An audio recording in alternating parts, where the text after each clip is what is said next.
This training is part of a suite of training modules all about the Astrata GLSi web application. I hope you find it useful, and if you have any questions or requests for future training, then please let us know by email to training@astratagroup.com or leave us a message below. On the left-hand side, we see a window entitled Fleets. This is where the logged-in user, whether it be a journey manager or transport manager, is able to highlight the vehicles he wants to monitor. First of all, though, let me explain a little about the hierarchy of fleets and vehicles. The highest level of vehicles is a fleet.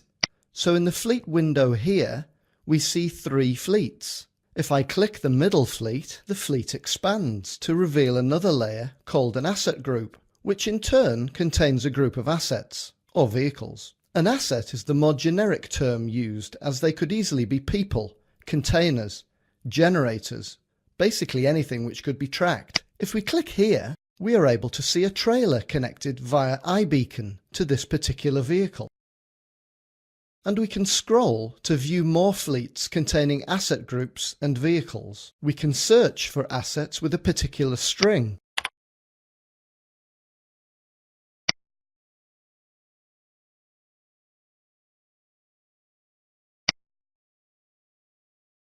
You may be wondering what the check next to an asset is for. Well, this is how a user subscribes to an asset.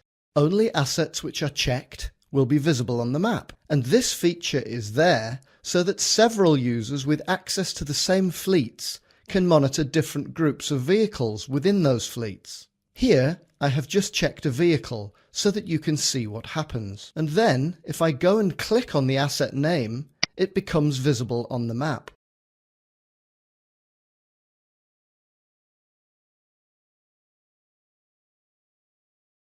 I'll uncheck it again here to remove it from subscription for this user. By checking this box here, I can view only the 42 subscribed assets.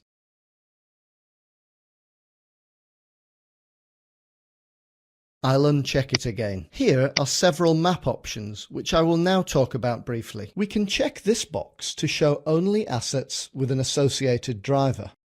We can check this box to have all subscribed assets visible on the map, so if the vehicles are moving around, the screen will adjust accordingly.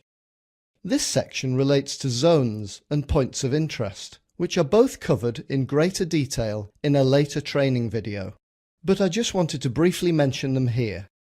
You will also notice another window has now opened over on the right-hand side, entitled Zone Controls, which again will be covered later. I'll just go back and hide those map options now.